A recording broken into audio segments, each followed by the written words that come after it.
At Children First Mediation, we specialise in child inclusive mediation. This is a specialist form of family mediation, and we pride ourselves in being one of the UK's largest and most specialist child inclusive mediation services. When parents are attending mediation about the arrangements for their children, we are required to consider whether or not it may be helpful for the child to be included within the process.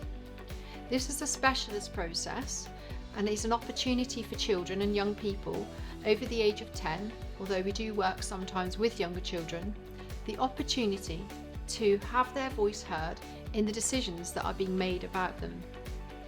As part of the process, the child or the children will have a confidential one-to-one meeting, if they choose to, with one of our specialist child consultants. This is a chance for them to say how things are for them and to share any ideas for how they would like things to be moving forwards.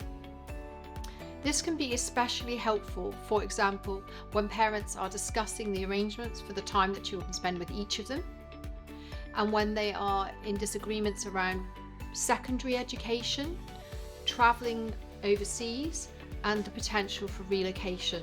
It's important to know that the children don't actually attend the mediation process with the parents, but instead the child inclusive mediation process takes place within the parents' mediation.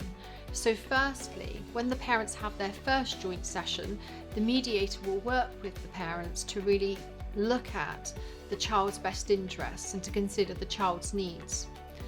Once the mediator has conducted the first mediation session, if everyone is in agreement that it would be helpful to hear from the child or the children, the consultant will set up the meeting with the child separate, independently from both parents.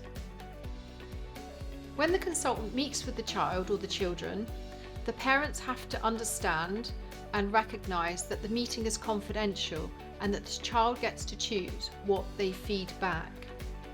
Once we've met with the child, we meet with the parents soon afterwards to feed back what the child has said and what they're happy for us to share. What we find is that when parents are able to hear from their children as part of the mediation process, it helps to unlock different possibilities and different options to move things forwards. Parents are then able to refocus and think about what's in their child's best interest and what their child needs.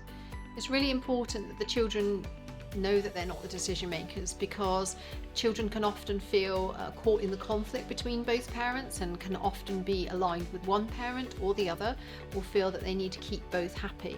So within the mediation process, we need the children and the parents to understand that these decisions are for the parents to make, and that the voice of the child or the children is there to assist the parents in making their decisions. It's important that children don't feel unduly burdened by the responsibility of making adult decisions.